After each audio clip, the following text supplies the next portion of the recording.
about something that is sweeping the internet. Project Serpo. Did the United States send an embassy to another world some years ago? Now they are saying that this has happened, and you can go to www.serpo.org and find out more about what they are saying. I have, and I'm going to start by telling you a little story. This has happened to me at a UFO convention at least 15 years ago. A man walked up to me and said that he had been to another planet and he could prove it. I said, okay. He then leaned over and he seemed to touch my forehead with his lips or kiss it. Just very lightly. And I heard a word in my head. And the word was Serpico. And I thought to myself, I said out loud, I said, Serpico, you mean the policeman or something like that? I didn't really connect the fact that this voice had been in my head. I thought he was talking about a famous New York City policeman, a whistleblower. And he just laughed and walked away. Now, these 20 years pass, and I find emerging on the internet stories of Project Serpo, the name very close to what I must have misheard 20 years ago. Did it really happen? Was such a thing ever done? Is it possible?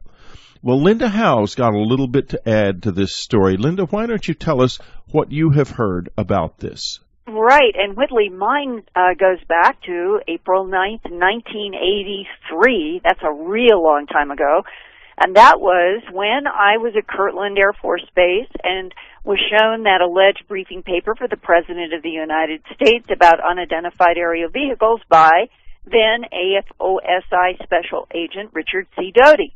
And in the process of showing me these pages describing our government's alleged crash retrieval operations and what they have been learning about more than one type of extraterrestrial entity as described in these pages, he said that as things went along, that I was going to see film, 16-millimeter film, shot from 5 cameras at Holloman Air Force Base, that's where he said, in which there was an exchange, that the so-called Ebens, a very specific type, with vertical pupilled eyes, a grayish in skin that could change depending upon their nourishment, about 5 feet in height, and having smaller ones with them, had come in 3 egg-shaped craft, 2 staying up above, the third one coming down, so there was a triangular configuration that our government understood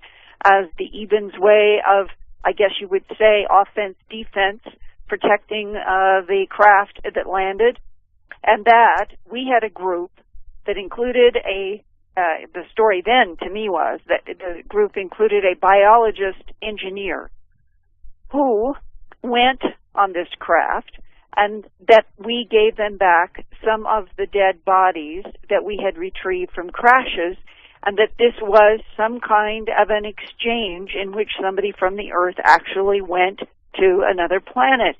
Now, back then, I had no context whatsoever to hear such a story. But as the years unfolded, I heard from Robert Emenegger a variation on his having heard the same kind of story, and that, in fact, the biologist engineer allegedly returned to the Earth, that there might have been 2 or 3 others that had gone, not the 10 or 12 that's being described on the Internet now, and that this man who did come back with allegedly his mind intact was essentially given a new life, a new name, and to this day, I don't know if he's alive, but jump to Dr. Richard Neal, the gynecologist who came into the abduction syndrome in the 1990s. God bless him. He passed on. But before he had passed, Dr. Neal had shown me handwritten notes on a yellow pad of an interview that he had done with somebody in California specifically about the exchange program in which some of our Earth humans went to allegedly the Zeta Reticuli binary star system, and that they left one or two of their type with our government, either in Los Alamos or other locations, and they were referred to as EBA 1, EBA 2, and EBA 3. Linda, we're Yes. going to have to get on to William Henry now, and folks, we will be pursuing this story. You'll find out more about it in the unknowncountry.com newsletter on the website, and I would certainly check the message boards. There will be people out there who have information who will be coming on our message boards, I'm quite sure. And Linda and I will return to this at a later time. We'll be right back. Next up, William Henry.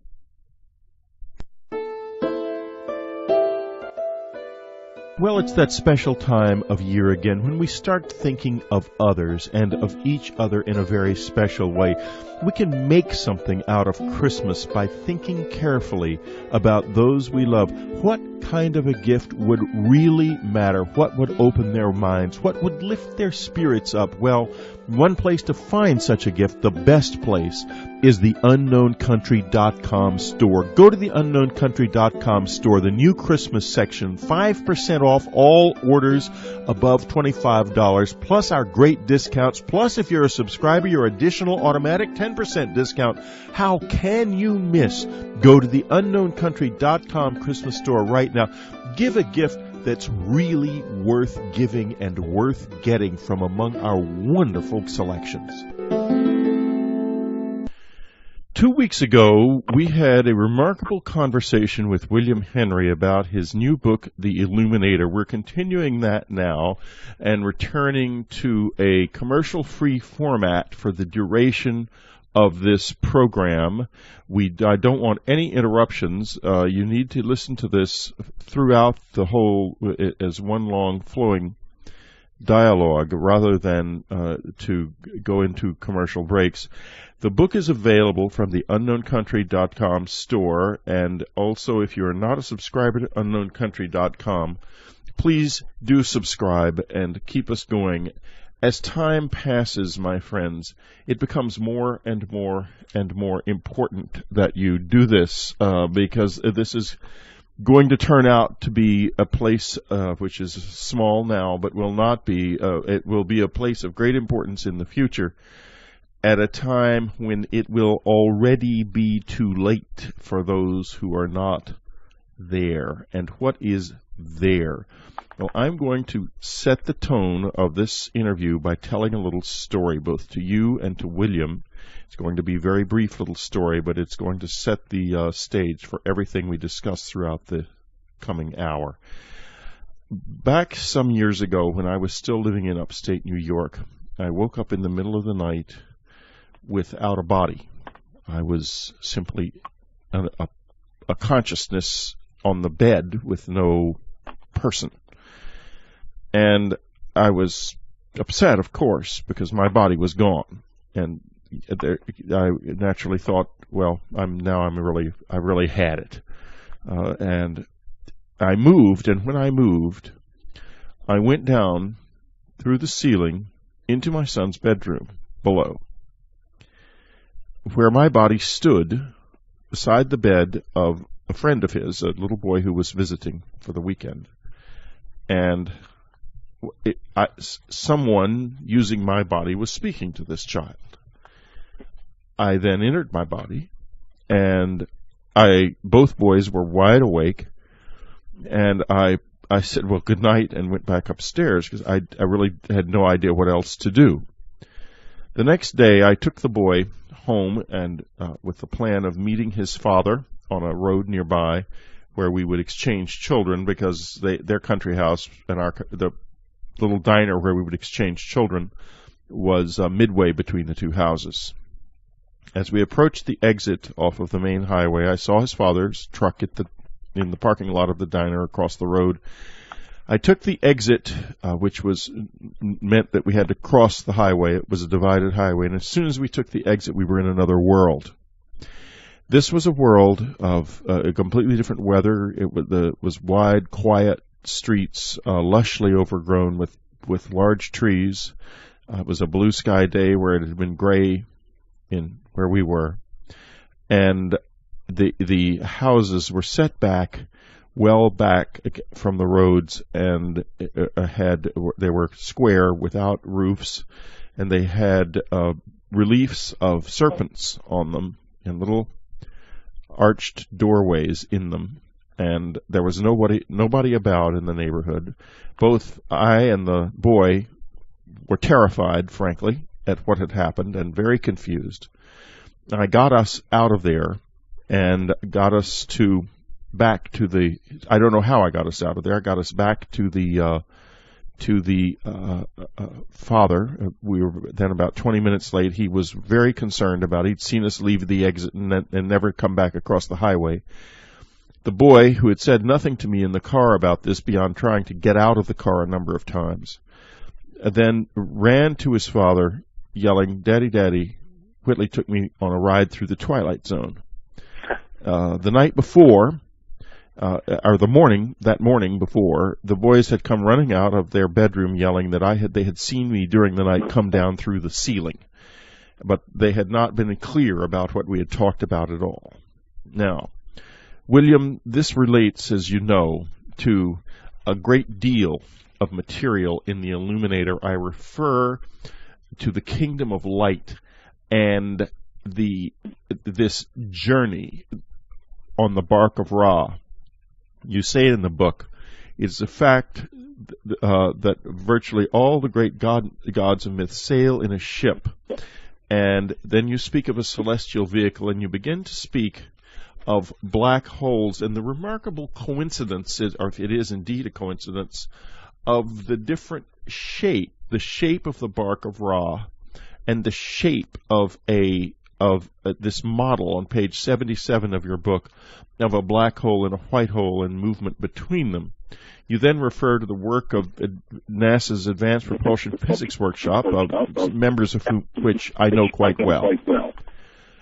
So let's now take off, William, in the bark of Ra. Okay? Yeah, that's what an incredible story, and just glad you're back, Whitley. Yeah, thanks. Yeah, well, at the time I was horrified because I thought, my God, I'm lost in the Twilight Zone with a child belonging to someone else. If they never see us again, it was horrifying, frankly. Absolutely riveting story. Absolutely. But yeah, as this relates to the Kingdom of Light and the ship of the gods, it appears that they had this ability to toggle between the worlds, and this seems to be the experience that you had. But in addition to this toggling between the worlds, these stargates or wormholes that appear to be described in the Egyptian Book of the Dead, which is the source of the illustration that I use in the Illuminator. What we see is Ra on this ship. It has a mouth of this ship. It has the body, and then it has a second mouth that almost precisely matches the shape that modern science uses to portray a time travel machine, a stargate or a wormhole.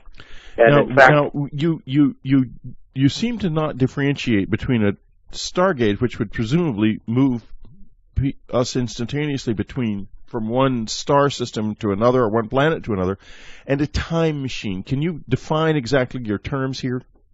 Well, yeah, I mean, when you talk with different advanced physicists, people working in this hyperdimensional physics area, they often will interchange the term stargate and wormhole. I mean, we do seem to think of more from the model proposed by, for example, Carl Sagan in the movie Contact, where he presents this device that literally enables instantaneous travel, in the example of the movie Contact, to the center of the galaxy.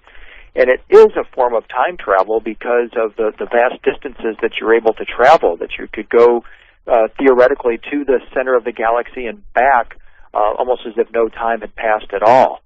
And that would enable one to effectively time travel, basically, is what we're talking about. Now, 2 weeks ago, we were talking, we ended our conversation with beginning a discussion about the ancient gods and the servants of the gods and what they were doing and what purity meant, because as we concluded, we talked about how it was necessary to be pure in order to serve the gods their food. They required this. What, William, exactly is this purity? Because this purity is the key to everything.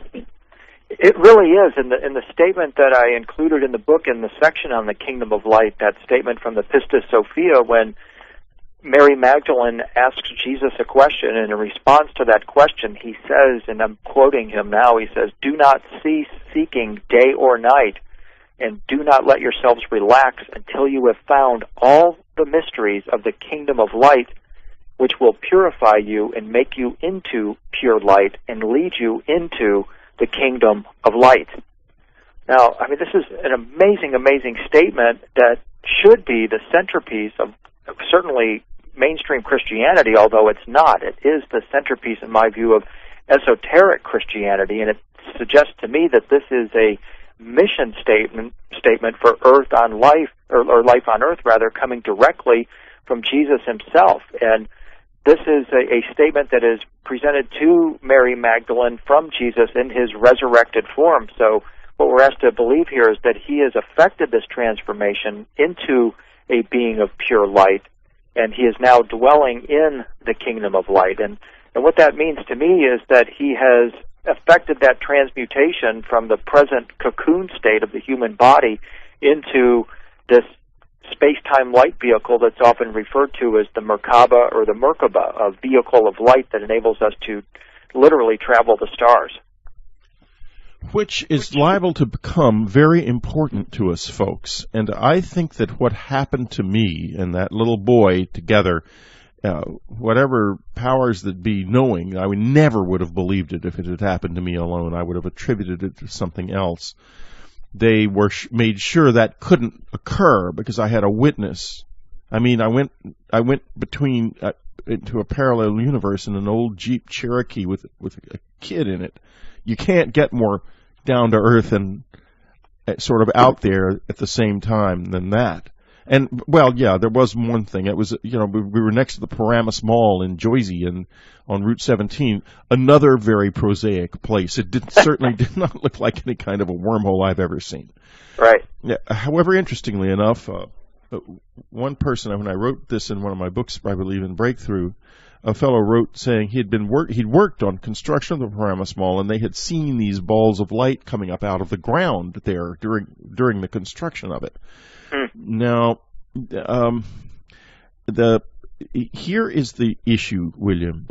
Things are hotting up here on Earth. We are well past the hurricane season, and yet tropical storms are still forming in the Caribbean. There is chaos breaking out in terms of weather all over the world. We've already had a series of horrendous earthquakes on this planet in the past 24 months. As we speak, there are people suffering and dying in Kashmir because of a great earthquake and now the cold that has followed. We're in a period of change, a period in which it's quite possible, although not totally certain, that the planet is going to become unable to support large numbers of human beings. William, what I'm talking about is, I think that you may have the key to rescue of at least some of us. Maybe the kind of rescue that has been effected in the past during these earthly upheavals and cataclysms, a kind of rescue that nature intends us to discover. How do you react to this? Oh, my intuition, my gut says you're absolutely dead on. And we can point to the example of the civilization of Atlantis that appears to have reached this high degree of civilization. And if the work of, for example, Dr. Paul Laviolette is correct, and I believe it is, we have experienced these cyclical cataclysms that have been triggered by super waves coming from the center of the Milky Way galaxy. And in fact, as we speak, I'm here in Phoenix at Dr. Chet Snow's Signs of Destiny conference, and I gave a presentation yesterday called The Anointing of the Dove. and this will be available on DVD, and we'll make a special offer to the Dreamland listeners if they like.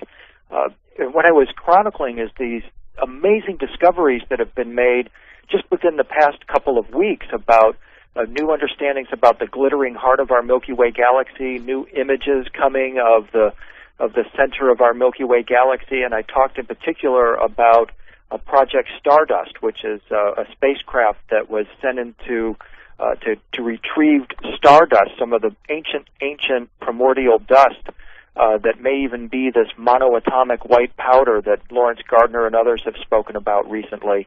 Well, this Project Stardust, the spacecraft returns to Earth on January 16th with a pristine sample of this white, pure stardust. And I describe this as the anointing of the dove, and in this case, the dove that I speak of is the Milky Way galaxy itself. And it's as if at this moment we're having this amazing period of discovery where we're learning all these ancient secrets about where we came from, what we're made of, and in my view, we're making these discoveries so that it will enable us to help us through this period of transition.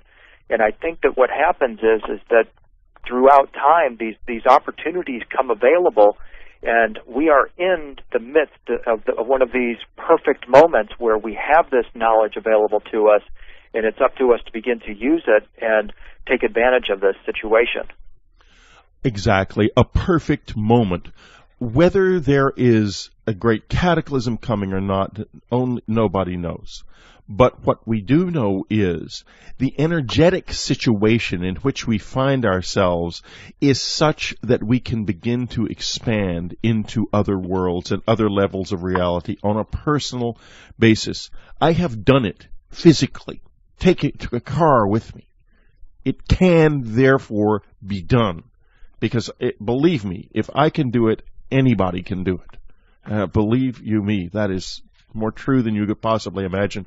I am as ordinary as an old Ford in almost every respect. In fact, it wasn't an old Ford, as I said earlier, it was an old Jeep, but the same thing still applies.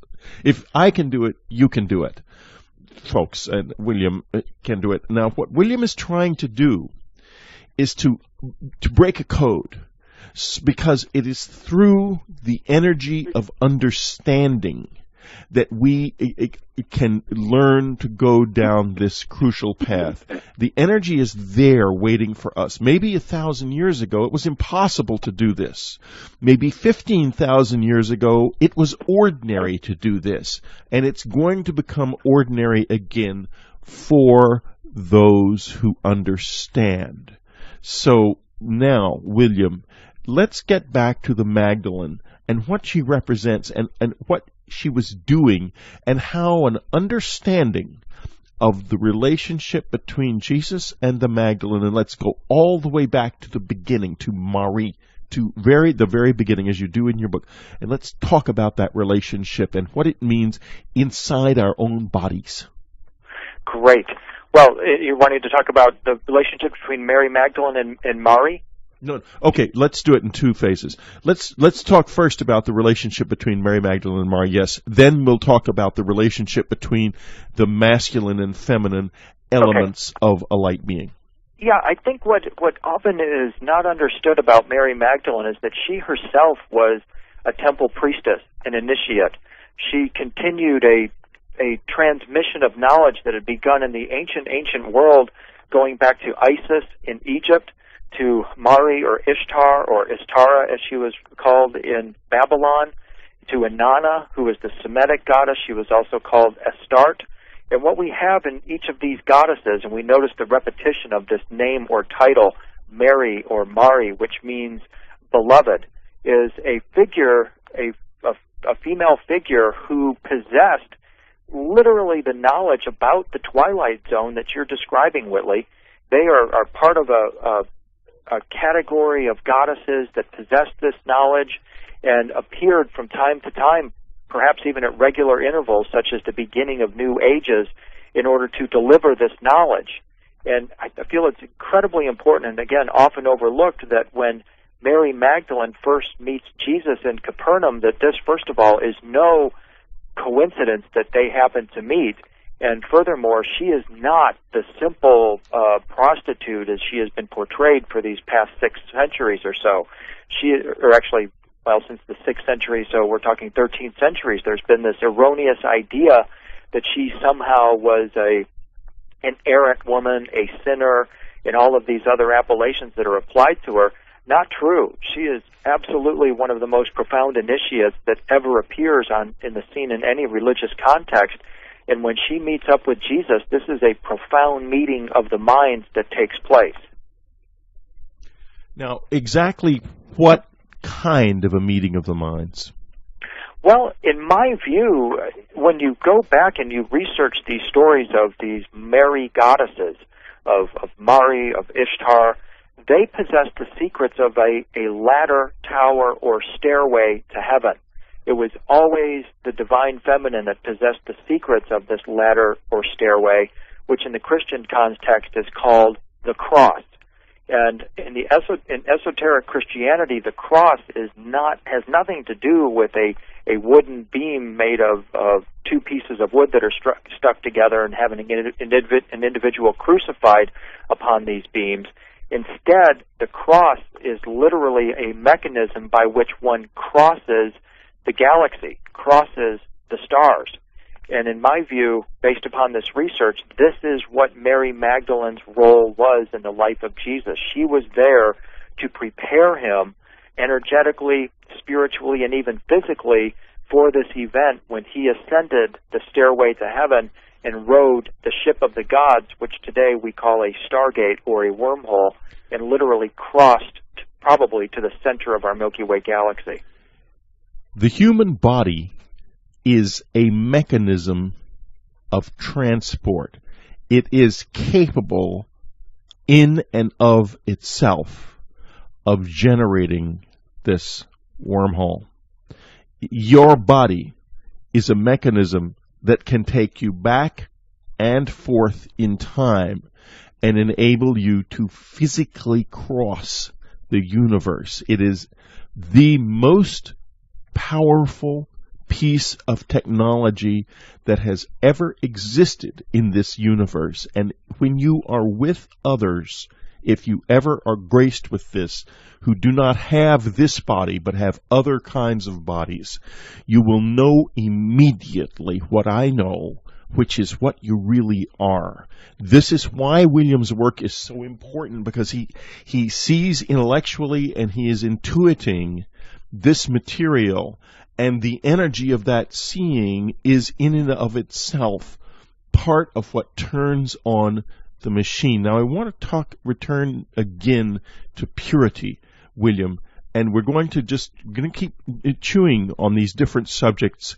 Tell me again, in your view, and we've talked about this in the last time we were together, and this is so crucial, folks, because the energy of your body depends on this. How do we come to the kind of purity we need? Well, that's an incredible question, Whitley, and the answer is, in part, as I stated in our last conversation, it begins with simply the intention to make that so, and the choice that is the life path that you are going to pursue. It requires, again, in the statement of Jesus, that we make this the foundation of our life, of seeking these mysteries of the kingdom of life that will purify us and make us into that pure light. And it seems that from that statement that the seeking is a big part of the actual creation of this purity or this being of light. Then in addition, the Pistis Sophia talks about certain keys that are required. These seem to be operating on 2 levels. First, they're talking about keys of knowledge that we are to acquire, and the good news here is that this knowledge seems to already be embedded within our DNA. Then the second thing that we're looking for are the keys, the vibrations coming from the dove, the Milky Way, the goddess herself, that will this latent knowledge within us. So what we call, incidentally, folks, just a second, junk DNA. That's right. Where it is. We talked last week, I believe, week before last, about the code, or the language. Or have we talked about this yet, William? maybe not. Okay, maybe let's talk a little bit about the language that was found in DNA. And now, I am supposed to only talk from your knowledge, but I might be slipping something in here. I'm not sure. Oh, great. Yeah, please go ahead. Well, I'm going to do it then. Okay, I don't know whether this is in William's book or not. Now, I'll slip it in because it has come out. Junk DNA, if you analyze the structure of what we call junk DNA, it's a linguistic structure.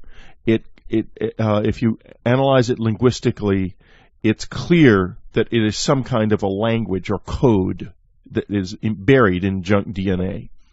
Now, that information is what you and I and William and all of us are moving toward accessing. We will crack the code. And when you do totally crack the code, you literally change your body's nature. This is what the anointing that Mary Magdalene carried out is all about.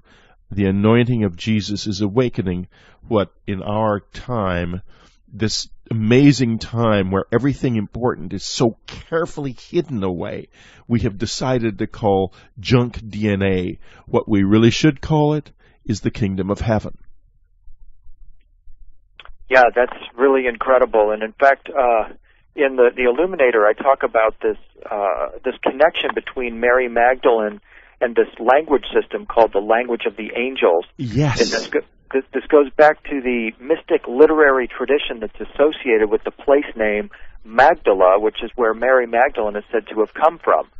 And in this mystic literary tradition, the story is told about Job's daughters who put on 3 cords that Job had acquired from the Lord, as he says, in heaven. These were some kind of shimmering sashes or cords that he gave to his daughters that assured that they would enjoy a life and afterlife in the heavens. And you know, we're not sure exactly what these cords are. You know, I like to make the joke that in Nashville, where I live, if you've got 3 chords in the truth, you've got a hit song. Yeah. And, well, a chord of let's see. 2 are better than 1, and a cord of 3 strands is not quickly snapped. That's our family motto. Ecclesiastes, exactly. Yeah, exactly. Right, and so when Job's daughters acquire these 3 cords or sashes, these shimmering cords of light, when his first daughter puts it on, she goes out of her body. Her heart is suddenly transformed. She no longer cares about earthly or worldly things, and suddenly she starts speaking in the language of the angels. Now, this language of the angels is also called the language of the birds. It's believed to be the original pre-flood language that was spoken in the Garden of Eden and was used up until the Tower of Babel incident. And when we follow this trail of this mysticism, this mystic story of Magdala, where Job's daughters lived, and we associate it with Mary Magdalene, it strongly suggests that Mary Magdalene also understood this language of the angels, which I think you're right on top of it, Whitley, is actually the language of this junk DNA. Yes, and folks, you don't need to learn this. You don't need to go to Berlitz to learn it. The key here is to find it, to recover it, and to recover your place in it, because it is written in the DNA of your body exactly who you are and what your place is. And William's journey is so important, and I keep bringing him back on this program, and we have worked together now for years, because it is the journey into the language of the birds, the lost language, the language where you can utter real words of power, without also known as the Enochian calls, and by all sorts of different names. But it is not a matter of doing things in the external, physical world. In other words, you're not going to be speaking to other initiates in this language. Your initiation is in yourself. The language that you seek to discover is the language of the self, in dialogue with God. That is the language, and that is the inner journey that you need to take. William, why is this important, this this journey through mythology that you're taking so vitally important to this inner discovery? Can you make the bridge between those two? Well, it's because the bridge is made through symbols, because symbols are timeless. And it seems that these symbols are what actually activate this knowledge within us, simply by being in contact with the symbol. This is why people wear crosses or Stars of David or other religious symbols. It's because they want to connect at the soul level with the energy that is associated with that symbol. Yes. And that's why it's so dangerous in our times that so few of us really understand the language of symbols. Although advertising and marketers use these symbols on us all the time, so few of us are able to actually read this language. We're literally blind to the meaning of it. And in fact, political regimes and governments and indeed marketers count on the total blindness of the average individual to the meaning of symbols, and therefore they can use them in advertising. But yes, once we begin to connect with these symbols, we are actually linking with our higher self, because it attracts our soul. It gets our soul excited, and it sets up essentially a tractor beam between our earthly self and our higher self, and begins to put us on this path of literally ascension, of climbing the stairway to heaven. So just by studying the symbols, by meditating on the symbols, and allowing them to pour over our consciousness, we're, in a sense, in this way, beginning this process of understanding at a very deep and subliminal level. In symbolism, form is content. Never forget that. When William has in his books these little pictures that he has, they're not very, just little black and white pictures and so forth that you see in the books, you find, and it's good that they are simple like this, the more colorful and brighter and more elaborate they are, the less able you are to inculcate them. This is the value of Harold Bailey's work, because it's all in line drawings, and all of the pictures are just very, very simple. Right. Or the essential images that are on the Tarot of Marseille, and not elaborated by too much pouring from the empty into the void type of intellectual content. But these symbols themselves actually contain power. The images contain power. The places contain power. It does not hurt to go to the places. And William, let me ask you this as a kind of aside here. If someone felt like maybe if they went to a place, where would be a very good place for them to go to find the energy maybe a little higher than at home? Well, I'm inviting people to come visit me in Nashville. I'm so glad you said that, because what I'm trying to say here, folks, is you will find in every continent such places. Nashville, why Nashville? Tell us. Well, for some reason, the energy of Nashville, the spiritual consciousness of Nashville, it's Music City, USA, for one thing. And it's also the only place on the planet that has copies of 2 healing temples from the ancient world. We have a scale replica of the Temple of Holy Wisdom, otherwise known as Athena's Parthenon, in Nashville. We also have a rendering, a 2,200-foot-long magician's rod laid out on 19.5 acres that perfectly models the chakra system of our body.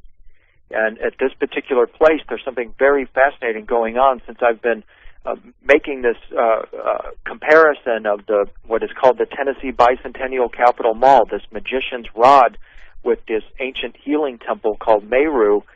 We actually are transforming it into a healing place. At the apex of this complex, we have what is called the Court of 3 Stars. This Court of 3 Stars is about 60 feet in diameter. It's a circle that is a floor that's made of red, white, and blue granite. This red, white, and blue granite is called a firestone because it's loaded with pure quartz crystal. Now, quartz crystal is programmable, and what we're starting to do there is program this quartz crystal with healing tones from crystal bowls. We're bringing shamans in from all over the world to chant at this place and creating a healing environment at this location. And it's beginning to have incredible effects on people. And so that's why I recommend Nashville. But as you say, just about any place where you're at is the gate to God and the gate to heaven. That was the message of Jacob's ladder's experience. When Jacob ascended the ladder to heaven, he went up the ladder, came back down, looked around, and said, this is none other than the gate to God, and this is the gate to heaven. And where he was talking about is wherever place you are at is the gate, the access point to the heavenly realms, because as you stated, Whitley, it is the body that is the stairway to heaven itself. Yes. Your body is the cross. The stairway is this journey through symbolism. This is the journey. This is how you will gain this crucial energy. And incidentally, if you do want to visit William in Nashville, not a bad idea. You can go to williamhenry.net and find out all the details. Is that correct, William? That's right. Yeah, absolutely. Okay. Great.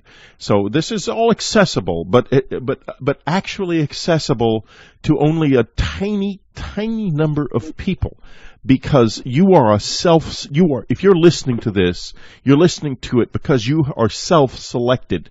You're a soul that's actually ready to hear this. That's why I have narrowed the focus of accessibility of this so much, quite intentionally, because it's not for people who aren't ready for it.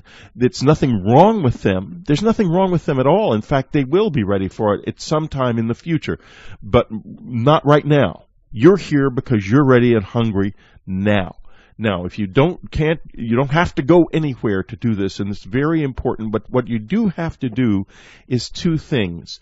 You need to look into and stand under symbols in whatever way is comfortable for you.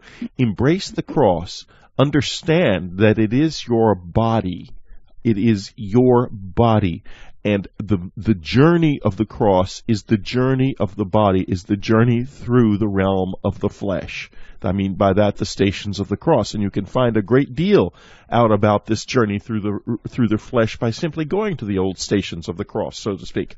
It's not that I'm not hostile at all to the humble and ordinary in Christian theology and lore, as long as it helps. Now, William, let's go on in the Illuminator a little farther and a little bit deeper, because we need to start talking about the energy centers and the spine and how these relate. Let's talk about the solar drop. Yeah, what a phenomenal concept. This is, I began this line of research after our interview with the alchemist David Goddard back in the summer. He was the author of Tower of Alchemy. And David was the one who first introduced me to this idea of the solar drop, or the seed drop within us, this nucleus that is a tiny drop of the divine and is, in fact, our true selves. And what we find when we go back into the ancient mystery schools is that they viewed this seed atom, or this golden drop, as the vehicle of incarnation. In fact, they talk about this golden drop as being that which ultimately grows this body that the soul drop then inhabits. But the present form of our body is not the final state. It is an intermediate state in between the flesh and in between the realm of light. And what the soul drop, or seed atom, seeks to do is to grow this body of light so that it can return ultimately to the source. And if you want to understand this in terms of symbols, there's a wonderful symbol of this state of betweenness that we're in. In the tarot cards, the card that is known as the Hanged Man, when you turn it upside down, it becomes a dancer. This is really where you want to be, is between the hanged, is dancing between the Hanged Man, as it were, and the cosmic dancer. Bearing in mind, by the way, a lesson that was taught to me by a Kabbalist, Stettler from Poland, who was a very, very advanced in this whole process before World War II. And she gave me a warning, and she said that we had done extraordinary things. They had succeeded in opening the wormhole, but they had ignored the dark side.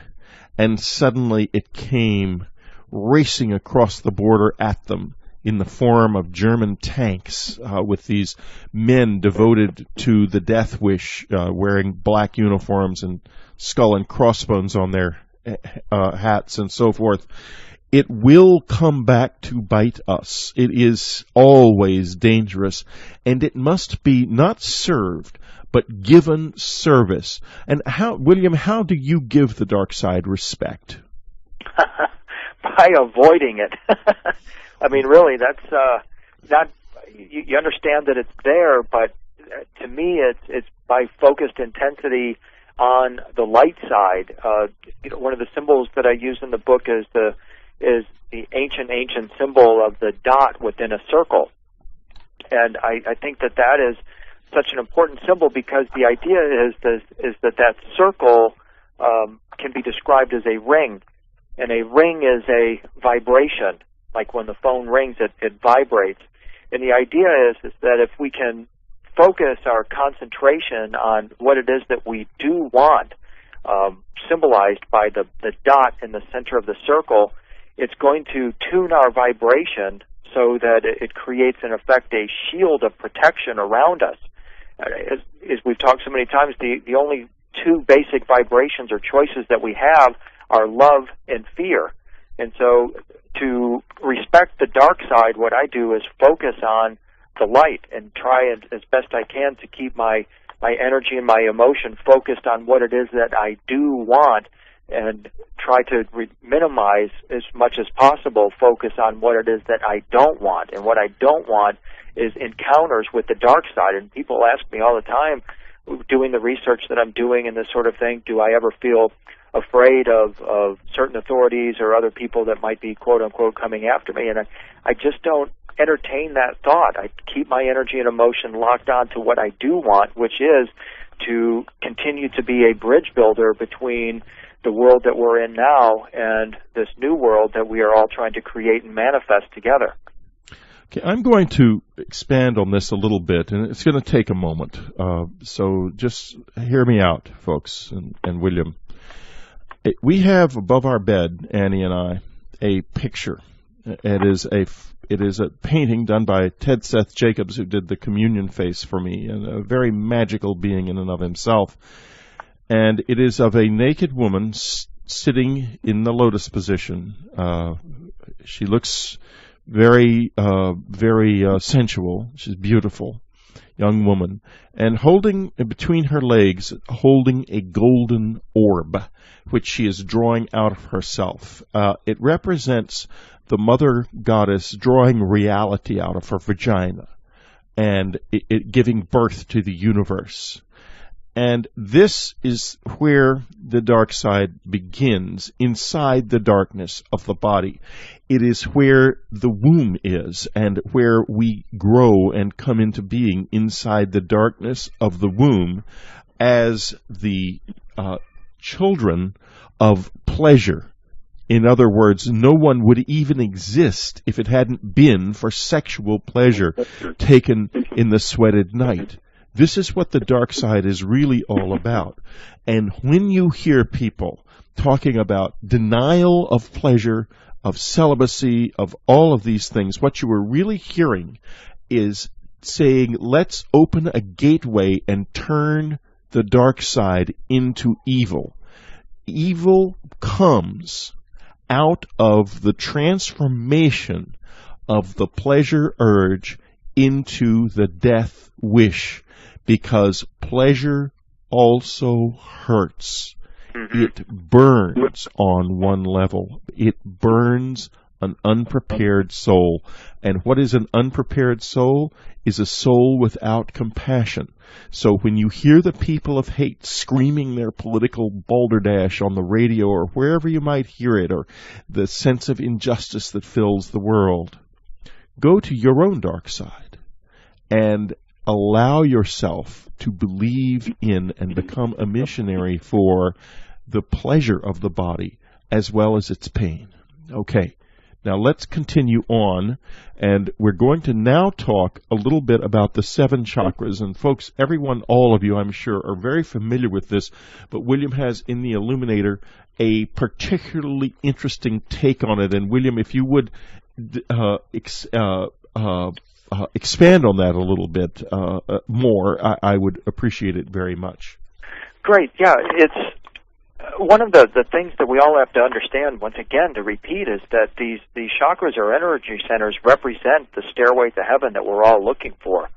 And it's through the activation of these energy centers that we ultimately make the connection with the higher energy that's going to affect this transformation. And it is the vital link. It is it is the way. It is the path. These are the doors to enlightenment. And Jesus, Mary Magdalene, they were examples or targets of those who actually achieved this goal, which is the goal of all human psychophysical and psychospiritual evolution, the transformation into a being of light. Now, there are travelers here, they're all over the universe, that don't use spaceships and travel freely, as indeed Dan, the little boy, and I did, traveled freely without the use of a spaceship, unless you could consider my car a spaceship, which I very much doubt.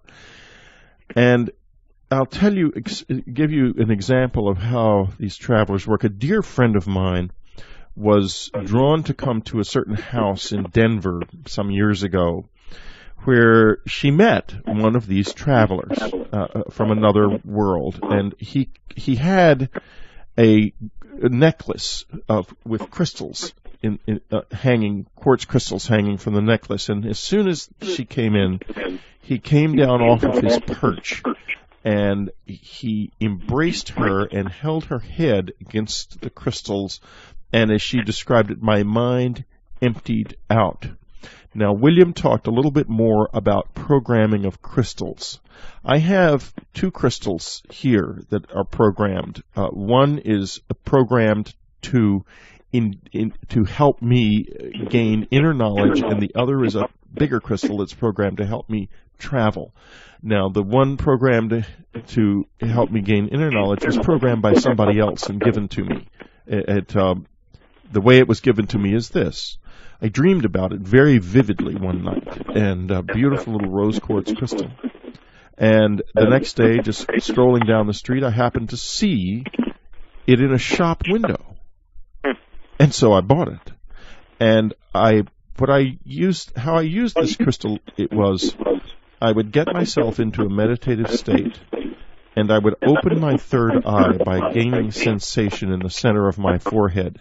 Then I would hold the crystal toward the center of my forehead until I could feel the energy there. And it is not necessary to touch the crystal to your head. The energy will come to you from some distance away, 5 or 6 inches, maybe 3 inches. And hold it there, and then over time, information would come into my mind from having done this. So this is the value of programming crystals. How do you program a crystal? Meditate with the crystal. Sit with the crystal in the same position that the golden orb is in the little painting I just described a little while ago, and let your energy enter the crystal. It will find its own way. You don't have to think about it. You don't have to understand in order to do this. This is one of the beauty of crystals. Okay, that said, William, we're sort of coming close. We have about 10 minutes left, and I've been talking a lot during this exchange. And for those folks of you who don't like to hear me talk, I'm sorry, but this is important, and I have to this time. But William, now I want you to direct the conversation, and I want you to take it where you think it's most important for us to go that we have not gone in the light of the Illuminator of this extraordinary new book. Oh, boy. Well, right off the bat, we have to, what I would say is that, to repeat, we're coming into this era where suddenly things are going to shift, and very, very quickly here, beginning, I feel, in January 2006, that we're going to be seeing more and more of this sort of anointing of the dove as I describe it. And what this is going to mean for each of us is that we're more and more going to be seeing and viewing ourselves as vases or containers of the flower of light. And in fact, we will begin to view our bodies more and more as flowers or flowers of light.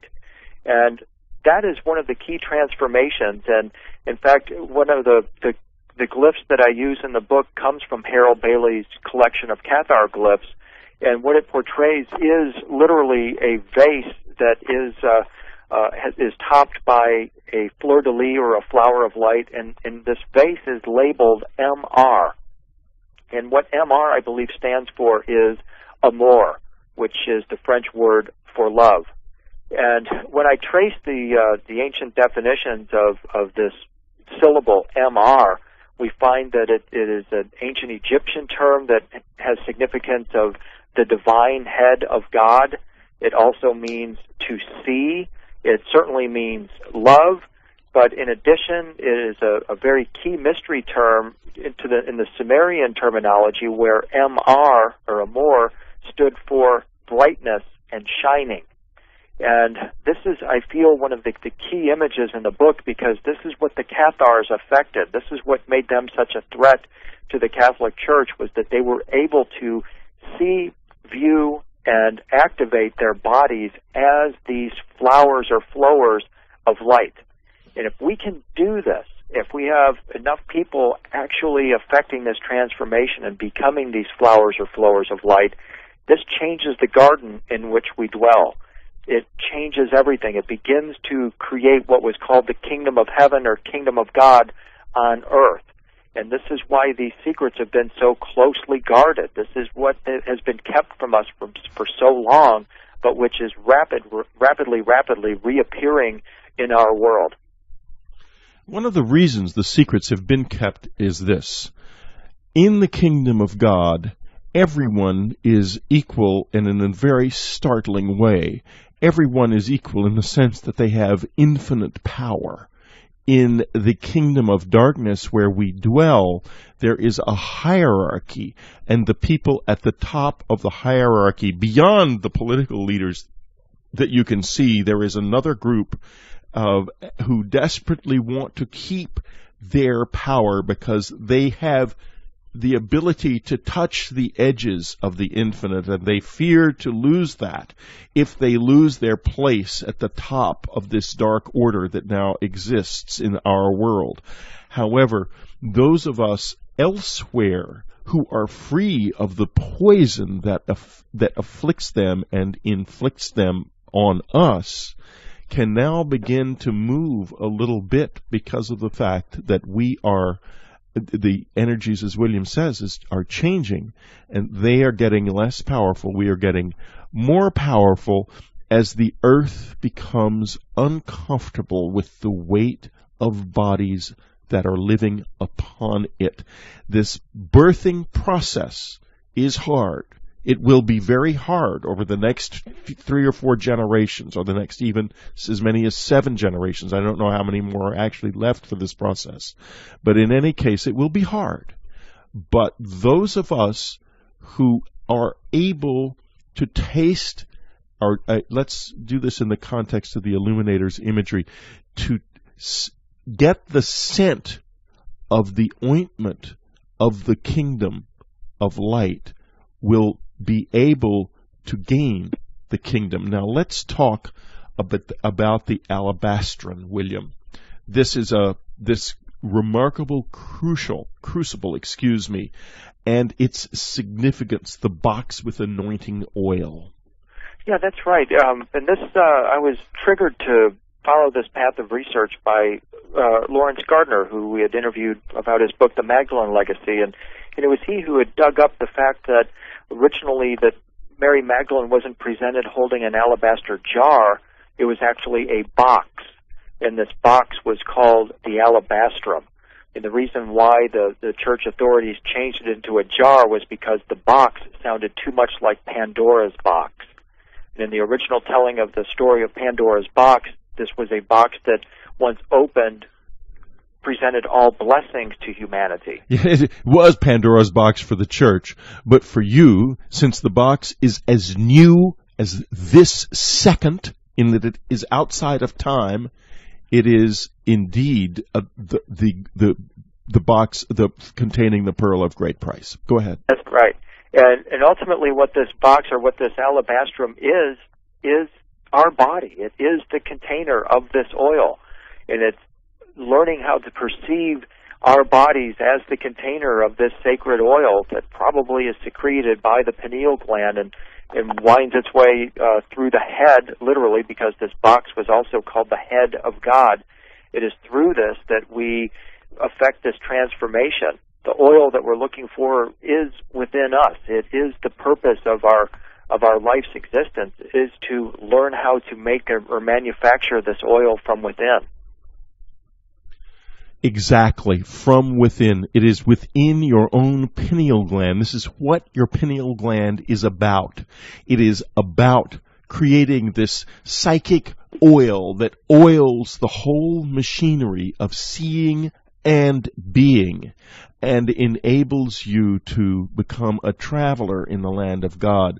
William, tell us a little bit about how you would go about making this oil within you. Well, I think that I know I'm giving you a workout. Don't worry about it. We'll get where we really need to go. It. I've always viewed myself as one who points people to the door rather than helps them go through it. So that said, I'm more of a researcher than a practitioner. But what I'm seeing more and more clearly is that it's simply within the breathing that is one of the key entry points to making this oil be secreted from within the pineal gland. One of the most interesting connections that I've ever come across is that between the alveoli in our lungs, which are these tiny packets in our lungs. They look like a cluster of grapes. And the interesting connection here is that not only do the alveoli in our lungs resemble a cluster of grapes, but so does the center of our galaxy, the Holy of Holies of the ancients, what is the heart of the goddess. And I don't think that that's by accident. I think that through the breath is where we really begin to create this link between ourselves and our source at the center of the Milky Way galaxy, which is the source of the vibrations and frequencies that trigger the release of these secretions within the pineal gland. Now, the problem is for most of us is that we spend our lives breathing from the top of our chest. What breath practitioners tell us is that if we're breathing from the top of our chest, we're breathing in a state of fear. And one of the first things that we can do is to become aware of our breathing and to consciously begin to start breathing from deep within our lungs. And in doing so, we are bringing not only the Holy Spirit in, or inviting the Holy Spirit into our bodies, but we are literally prolonging our lives. And if we're breathing more properly, that is going to increase our intelligence, it's going to increase our longevity, it's also going to give us expanded spiritual capacity as well. So while it sounds simple, again, the body system is designed not to be a complicated thing. It is designed to be simple. So one of the things that I'm certainly doing is focusing on my breathing and studying more and more various breathing techniques offered by some of the masters. Well, William, it's the perfect answer because, of course, it is the key, and it also links odor with this whole process of awakening. And I give you this exercise, folks, and it's a simple exercise. Get yourself some spikenard and some rose of Sharon, these two scents, and use them in your meditative process to bring the breath deep down inside yourself. You know, when you've I'm sure heard many stories of ghosts, and people will say, well, if we didn't realize a ghost was there, but then suddenly the house filled up with a perfume. This is the scent of a soul.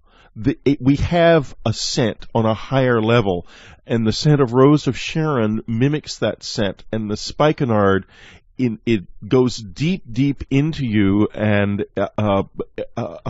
activates memories that are a bridge between yourself, your physical body, and the kingdom of light, as it were. So if you meditate with these scents near you, don't overdo it. Tochein, nothing over much. just simply have them near you.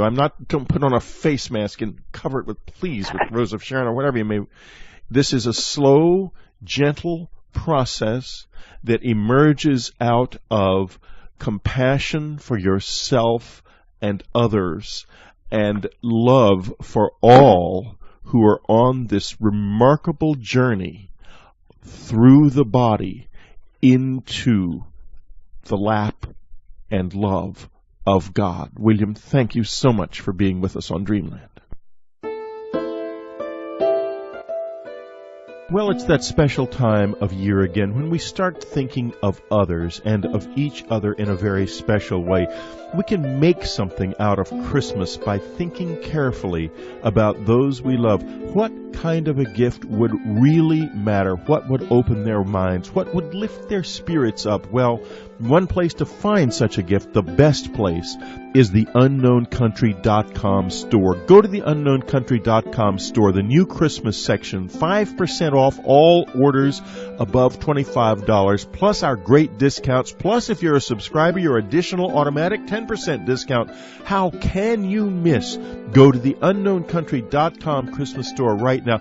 Give a gift that's really worth giving and worth getting from among our wonderful selections.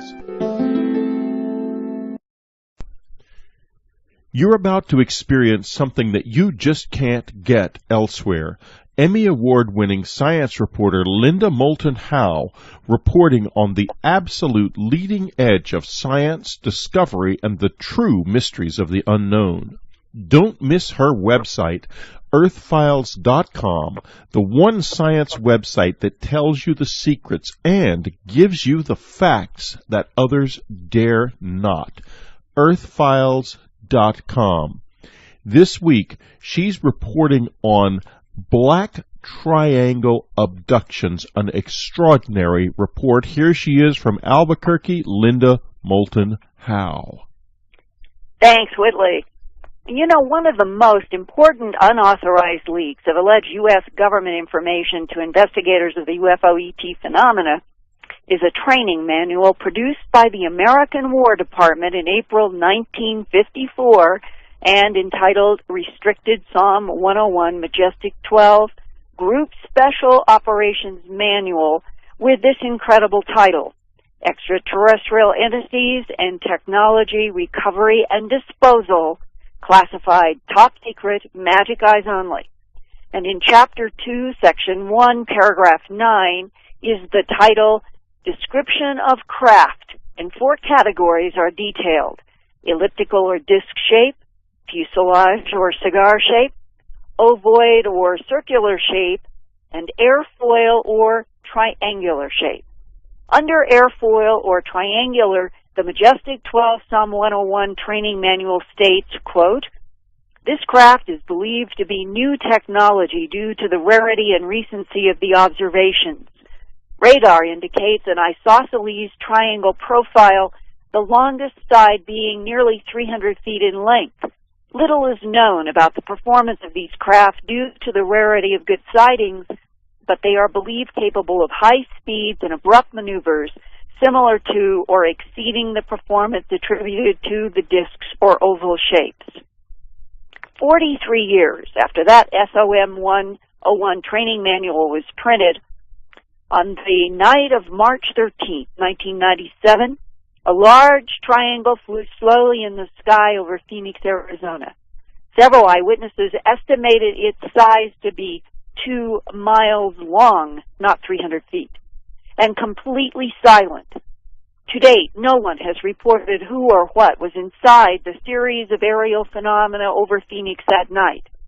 But only 4 months before, on November 16, 1996, around 10:45 p.m. in North Carolina, a retired sales manager of electronic equipment not only saw a huge triangle block out the stars, he had other eyewitnesses with him, which included his wife and 2 good friends. Bill and Peggy Foster and the other couple who wished to remain anonymous had been partying at a social event outside Winston-Salem and were headed back home to Yadkinville. The first thing that caught their attention were 3 red lights in the sky, coming toward them very low, perhaps only 100 feet above ground.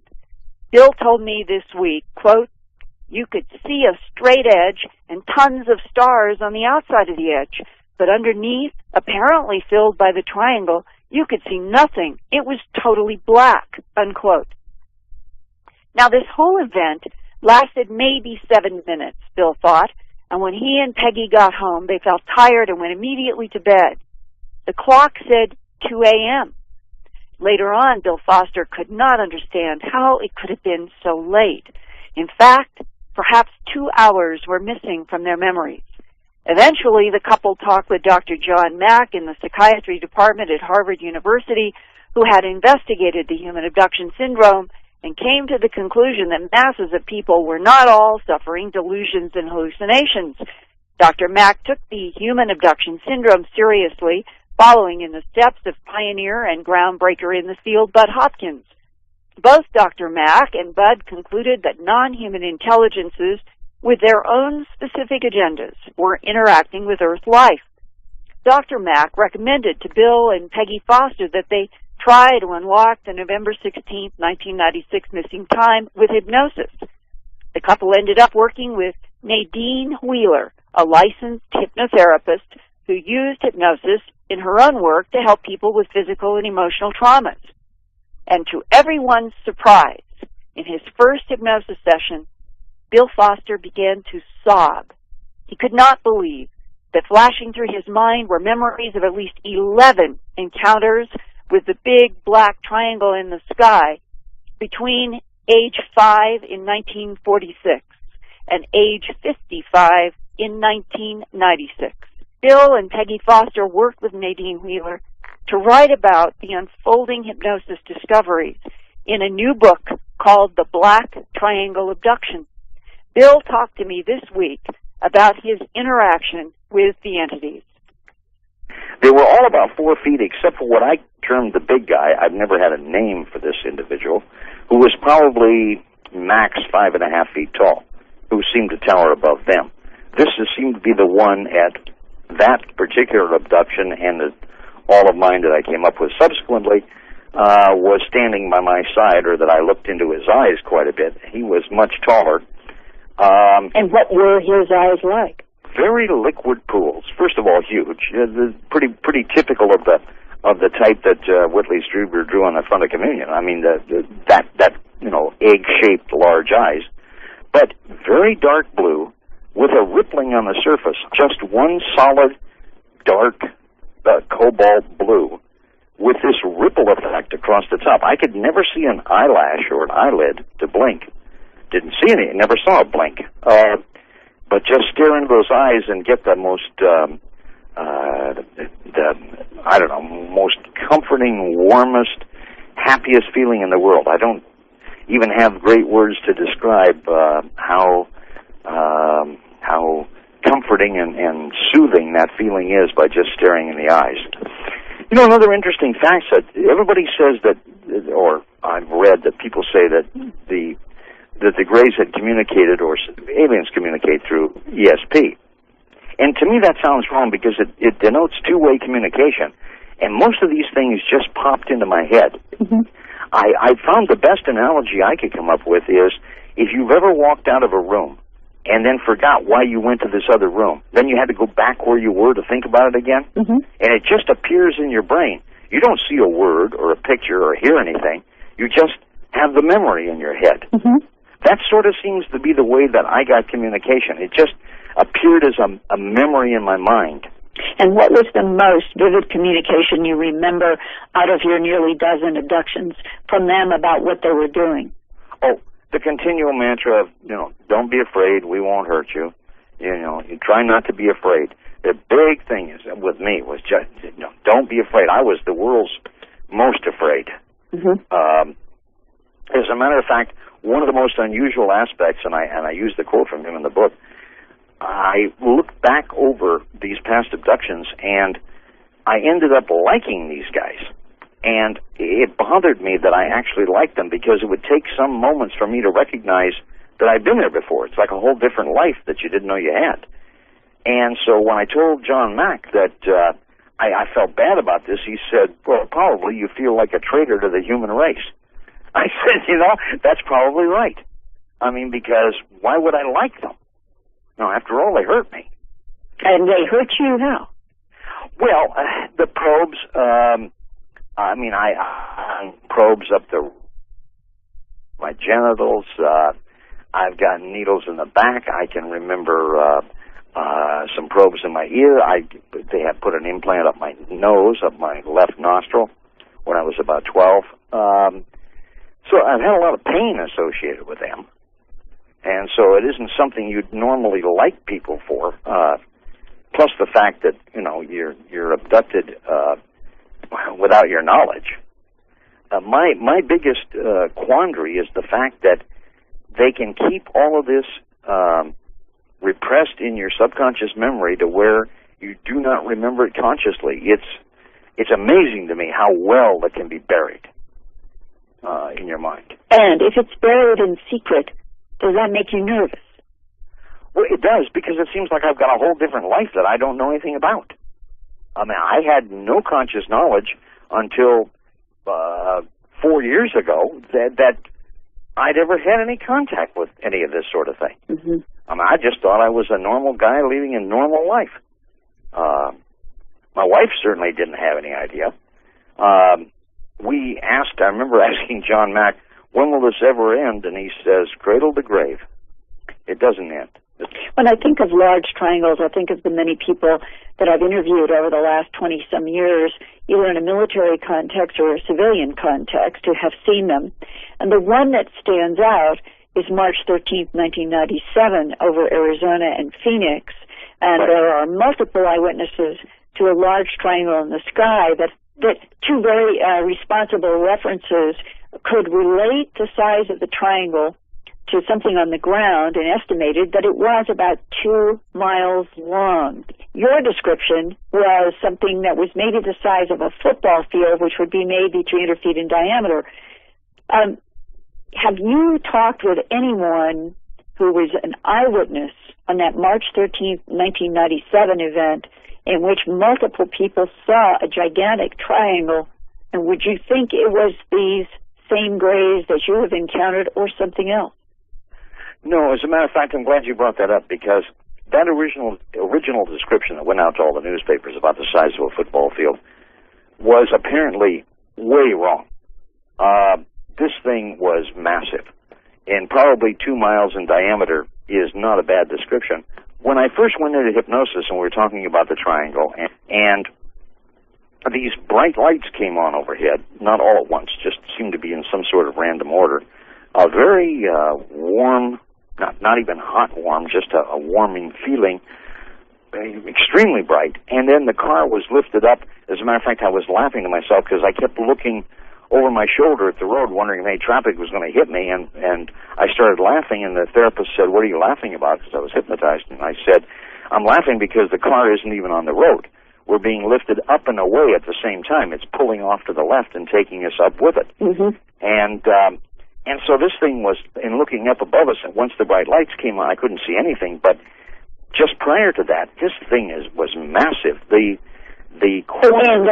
in the car, could you look through and see like a beam, like you in the car and the people in the car, you were in this beam? No. What I saw was a series of what appeared to be little spotlights come on. I'm trying to think what you could. If you took a pegboard and you put a light above the pegboard, mm-hmm. and then you opened a few holes at a time until all these little holes were shining light, that's sort of what it looked like. Wow. It was coming from all over the bottom of the thing until the whole area was so bright I couldn't tell what I was looking at. But I had my eyes wide open, and the bright light didn't bother me at all. I mean, it was brighter than sunlight, and I could stare right at it. Oddly enough, and I do mention this in the book, I started looking at the night sky when I went out. I'm no astronomer. I'm barely able to recognize the space station only because it's the brightest thing out there, along with the moon and the Big Dipper. But I would divide the sky into sections, and I couldn't figure why in my mind I'm dividing the sky into sections. And then I realized it's because of the star patterns. But the odd thing is, and I can't even explain to you how I know this, they're backwards. The ones that I was supposed to memorize or understand or whatever the right word is for this, I saw from the reverse side, not from this side, from a space side. And I don't know to this day what I'm supposed to know about them, except that these 283 slides just went by faster than you can turn the pages in a book. All astronomical? No, one was, that I recall, well, like the third one, was a human nose. Now, figure that out. I mean, I'm looking at a nose on a face. I mean, up close, a nose. Makes no sense to me at all what I'm looking at a nose for. The fourth thing was like a planet, like a dying sun. You could tell it looked like maybe some coronal discharges around the edges. It looked like a molten planet. The other three out of the five were star charts. Have you drawn these star charts in detail? No, never tried. Well, it would be very interesting to compare them to Betty and Barney Hill and the star chart that she drew. That's true. That's true. Oddly enough, the one thing we did do, I remember seeing 8 posts, huge, like 4x4 pillars or something, like frame devices in this, what I call hangar bay that the car was in. At one point, Nadine said, what's on those posts? And I said, there's the symbols. They look like sort of Chinese characters or whatever. They're stacked one on top of the other. They're massive symbols going all the way up the wall, like 10 feet high. And so she took me somewhat out of a lighter hypnosis and had me draw the symbols of this one post, which we put in the book. I've got, and I think I emailed them to you, a set of these symbols. I was amazed I could draw them. I didn't consciously remember them at all. And I drew those, and we've never examined these 7 other posts that had symbols also. They weren't the same. I know they were different, but they all had symbols on them. So, coming back to the idea that you were looking at star charts that were the opposite from the way we would look at them from the Earth, that you were looking at them from like another point of view. Some people have suggested that we are dealing with entities from parallel universes, other galaxies, other dimensions. Does any of that seem possible to you when you think about they're showing you star charts that seem to be from an opposite perspective from ours? I mean, I personally would much rather believe, for the sake of my peace of mind, that they come from a, quote, another planet that's somewhere right out there that you can put your finger on, as opposed to another dimension that is hard for me to grasp. The only way I can sense another dimension is what I think I read from Stephen Hawking when he said, if you want to sense another dimension, every time you put your hand inside your aquarium where your fish are, you have come from another dimension. And the fish think you have come from another dimension. And I can understand that. I mean, your hand in the aquarium, they can't see you without your hand in the aquarium. Well, thinking of that metaphor, is there anything about this experience or these experiences that you've had with this tall, gray entity and the short ones that leaves you with a residue one way or the other intuitively about whether they're from another solar system, another galaxy, or where? No. I honestly don't have a feeling. That must be my most frequently asked question that I can look back on every abduction and say I must ask that a dozen times and never got an answer. Many things I found fascinating that I did seem to get an answer to, or somehow time has no relevance to them. He was telling me that they kept telling me that time was only important to me. Time could be whatever they wanted it to be. And that size was irrelevant to them. Because I asked at one point how big this ship was, because it looked massive, and he said it's whatever size we need it to be. And how do you interpret the meaningless of time in their context? Well, at one point, I think I discovered, or it was told to me that in our years, he said if you want to pin an age, he was something like 400 years old. And that the little guys, the helper grays, were about 200 years old. And he said if our time applied, which it doesn't. And I don't know what to make of that other than I guess if I wanted to think in terms of age, they must have been around a long time. and continue to be around a long time. And why is it, if time is so important to us on this planet, it will have no relevance to where they come from? Yeah, isn't that unusual? And actually, a lot of things to do with time, when I think about it, we impose on ourselves. We wear watches. If you lived on a desert island, time wouldn't mean much. Well, but we have except for light and dark. Exactly. We have the orbit of the Earth around the sun in dark and night. Yes. Okay, so if you came from a planet where there was no night and it was all bright, then maybe there would be no sense of time. That's true. You wouldn't have a cycle to worry about. And years are just markers we put in there. So maybe they come from a planet around a couple of suns where there is no darkness, and yet the issue is, what do they want here? Yeah, that is the question. What do they want? I have no idea, but I do get the sense that they're not here for our benefit. And the easy answer to that is the reason they're not here for our benefit is we're doing everything their way. That's why we're abducted, and we don't abduct them. So obviously, whatever they're doing benefits whatever they want to do as opposed to anything we might have for wishes, because whether you want the abduction to end or not, it doesn't. And so they are in control of that. And what is the knowledge of the governments about keeping this all so quiet? Now, that's the big question, isn't it? I mean, I can't believe that the government doesn't have a great deal of knowledge about this. After all, if you believe the government line and there are no abductions and we're all just crazy, then this disease is worse than cancer. We ought to have a charity in our name, and millions of us ought to be getting help from the government to get cured. But nobody offers any cures. And it doesn't stop. And it doesn't stop, no. And Whitley, I wonder if, in your own experience or in research, have you ever heard of a large triangular craft being associated with these gray types before? No, Linda, it's new to me. I haven't really heard of these triangular craft being associated with any particular types. Normally, what one sees is a report about a triangular craft, usually moving slowly.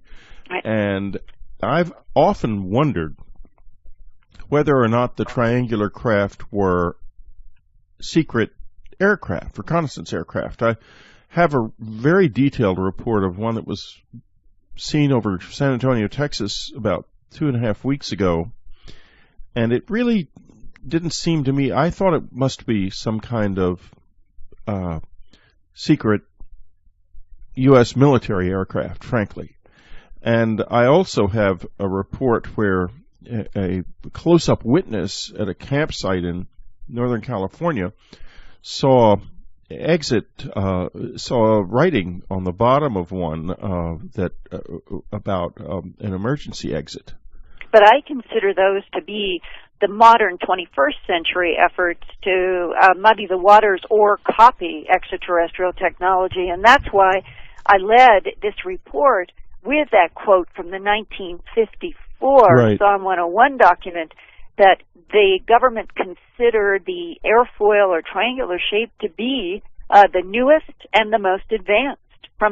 They were talking about extraterrestrial technology. Yes, and there are reports of the triangular craft going way back into the 70s, good reports, so long before we would have had anything like that. So certainly what we have now and what was present then are two entirely different things. Linda, I would like to thank you for a very provocative report. I thought he was fascinating, and we're planning to do an interview with him as well on Dreamland at some time in the near future. And folks, remember, the Dreamland's, or rather Unknown Countries Christmas store is open, and we're hoping for a good Christmas season so that we can keep on keeping on. And thank you very much.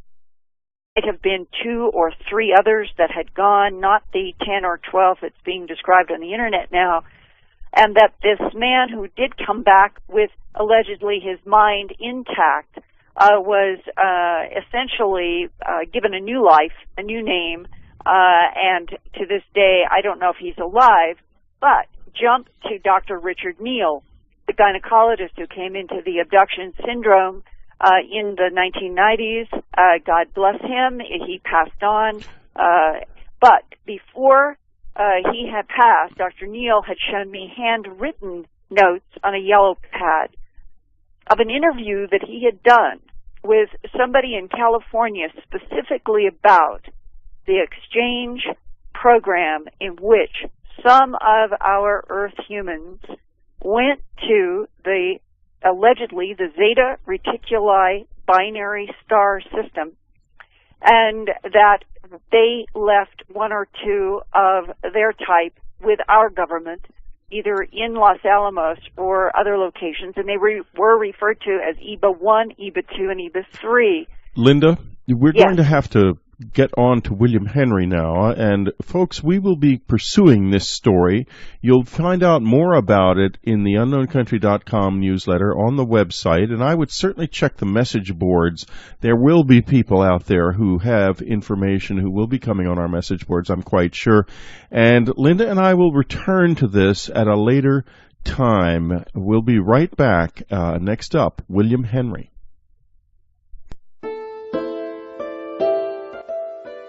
Well, it's that special time of year again when we start thinking of others and of each other in a very special way. We can make something out of Christmas by thinking carefully about those we love. What kind of a gift would really matter? What would open their minds? What would lift their spirits up? Well, one place to find such a gift. Then AFOSI Special Agent Richard C. Doty. And in the process of showing me these pages describing our government's alleged crash retrieval operations and what they have been learning about more than one type of extraterrestrial entity as described in these pages, he said that as things went along, that I was going to see film, 16-millimeter film, shot from 5 cameras at Holloman Air Force Base, that's where he said, in which there was an exchange, that the so-called Ebens, a very specific type, with vertical pupilled eyes, a grayish in skin that could change depending upon their nourishment, about 5 feet in height, and having smaller ones with them, had come in 3 egg-shaped craft, 2 staying up above, the third one coming down, so there was a triangular configuration that our government understood as the Ebens way of, I guess you would say, offense-defense, protecting the craft that landed, and that we had a group that included the story then to me was that the group included a biologist engineer who went on this craft, and that we gave them back some of the dead bodies that we had retrieved from crashes, and that this was some kind of an exchange in which somebody from the Earth actually went to another planet. Now, back then, I had no context whatsoever to hear such a story. But as the years unfolded, I heard from Robert Emenegger a variation on his having heard the same kind of story, and that in fact the biologist engineer allegedly returned to the Earth, that there might... And I was upset, of course, because my body was gone. And I naturally thought, well, I really had it.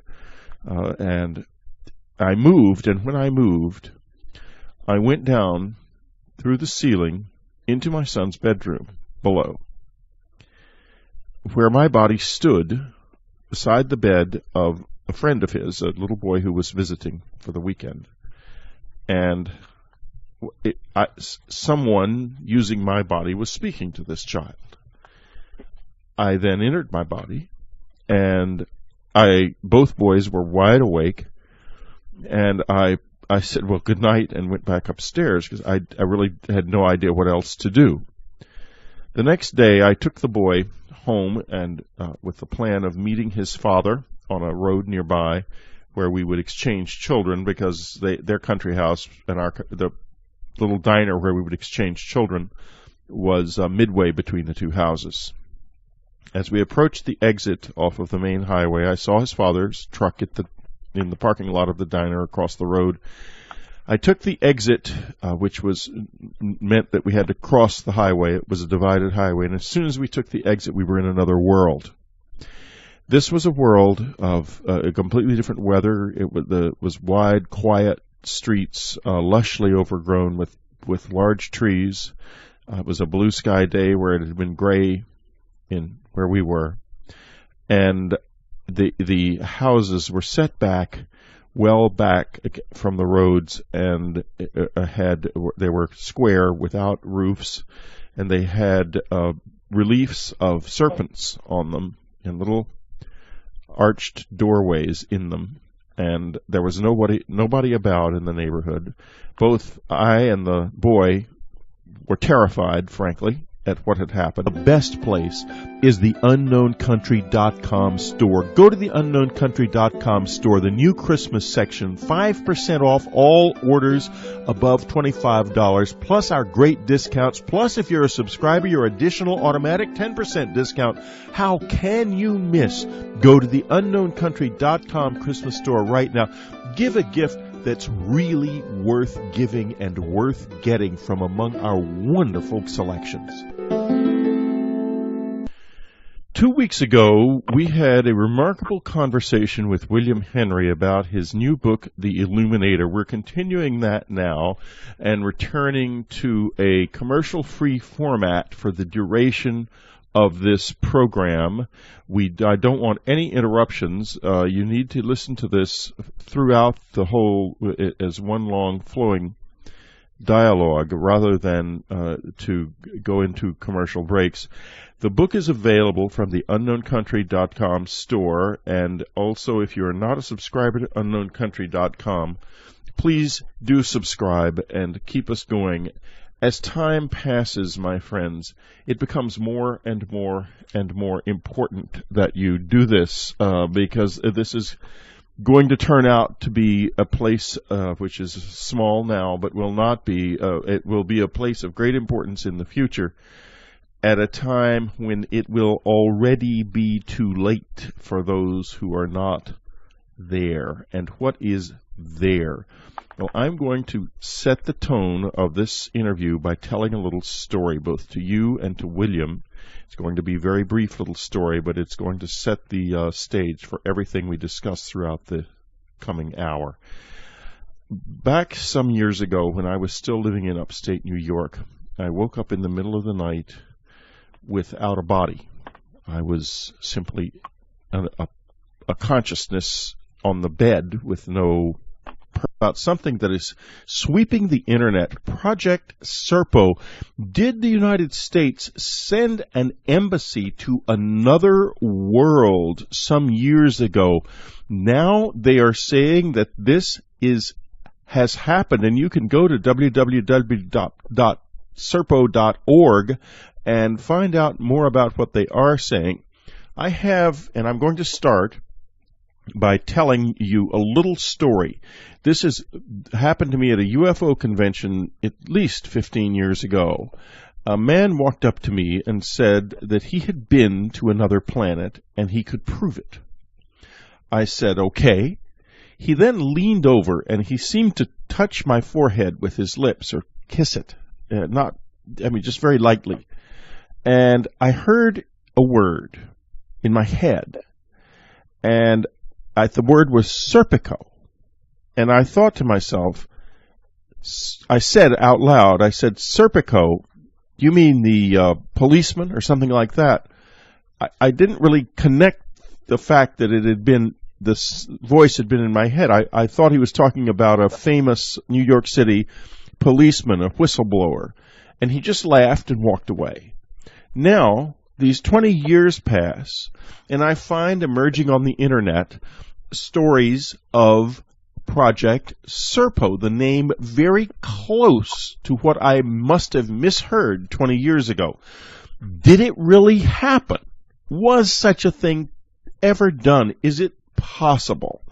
Well, Linda Howe's got a little bit to add to this story. Linda, why don't you tell us what you have heard about this? Right, and Whitley, mine goes back to April 9th, 1983. That's a real long time ago.